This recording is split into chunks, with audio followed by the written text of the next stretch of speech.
So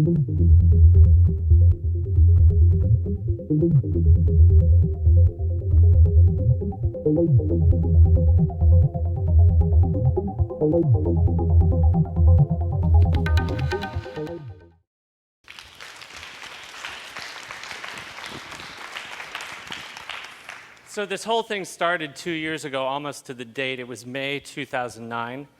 I put on my nice Nordstrom suit. I've got one of those colorful ties.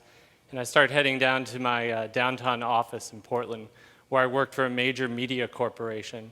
It was a statewide office. I managed 40 people there. I settled into my office, started reading some emails. I went to the weekly department head meetings. Maybe some of you have been to those kind of meetings before. It's Monday morning. I go check some more emails. One of the emails that comes in is from my boss. She tells me that she wants to meet with me at 2 o'clock that afternoon. Nothing out of the ordinary.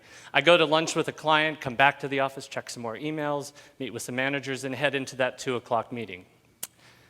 The conversation is very, very brief. The economy is changing. Advertising sales are down.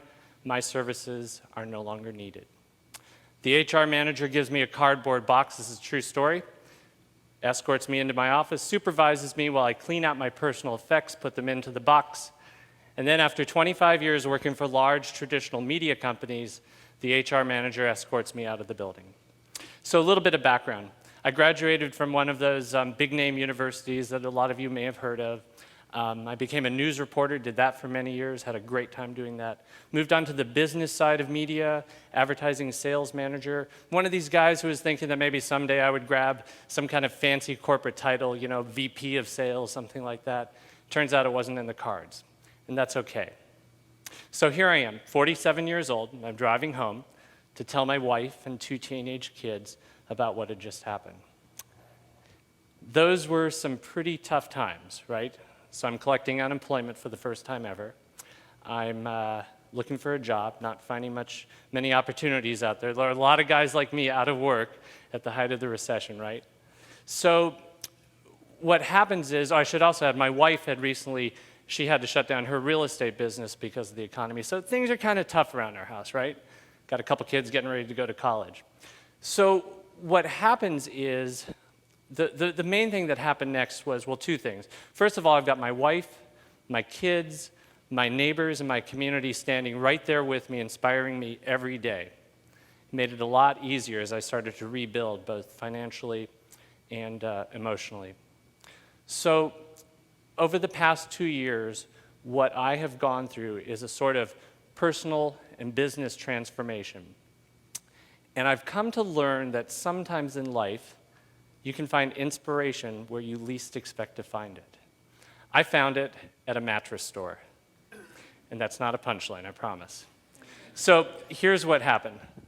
A few months after I lost my job, I'm talking to a friend of mine who owns a furniture store, and he tells me that he's got a line on a truckload of mattresses. I can buy this truckload of mattresses and then turn around and sell them retail to the public.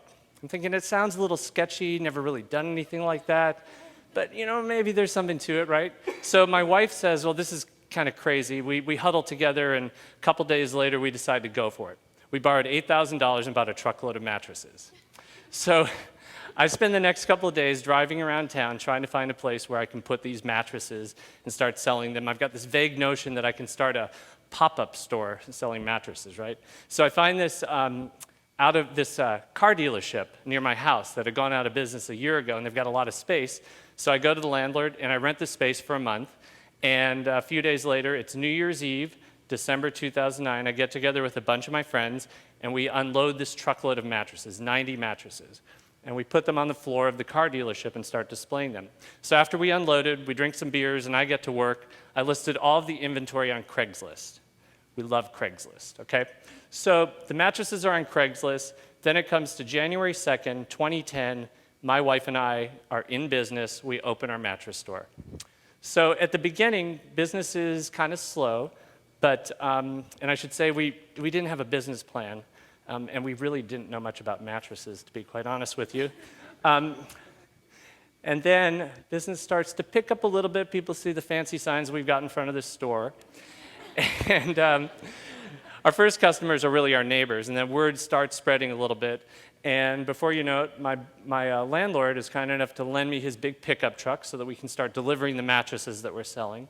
A couple months later, business is starting to pick up. So we go out and we buy a used U-Haul truck. Costs $2,800, and suddenly we're delivering mattresses 3 or 4 days a week. And it was about this time, 4 months into this small business, that I started to realize that I could run a business that truly reflects my personal values and the values of our community. So, what's the first thing we started talking about? Delivering mattresses by bicycle. So, the mattress bike cart was designed and built by my friend Les Lasher. He's here today. That's him riding the tandem on the front. And then the next thing we decided to do is offer free delivery for people who ride their bikes to our store and purchase a mattress. What we found is our customers are typically internet-savvy shoppers. They come from all walks of life, like this Saudi Arabian couple who found us on Craigslist and needed a mattress because they had moved here to learn to speak English. Through it all, my wife has been with me the entire time. That's her holding a baby while mom and dad shop for mattresses. My wife designed and built our website at the kitchen table. It's nothing fancy, but people seem to like it, so it's working for us. And a funny story about that picture, the baby there, this picture was taken a year ago. This morning when I went to open the store, that baby, who's now a year older, comes walking across the store with her parents. They've returned to the store to buy a twin mattress for their baby, that little girl, because the child is graduating from a crib to a twin mattress. And that's the kind of stuff we love about a community-based business, where we can take the time to get to know our customers, talk to them about their families, talk to them about the local schools, and about their sleep habits. Some other things we try to do is our primary manufacturers are local. We're creating jobs here in Oregon and Washington. And we employ 12 amazing people, many of whom live right here in this community, who we've gotten to know through the local high school. And we've even started a mattress donation program. So owning a community-based business, we found that we can take our profits and keep them right here in this community and do some really fun, valuable, exciting things. In closing, it's been an amazing 2 years since I lost my job. I went from corporate manager, out of work corporate manager, to mattress delivery guy. My only regret is that I didn't try doing this about 20 years ago.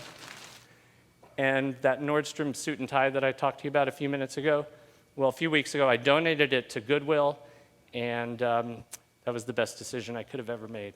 So thank you very much.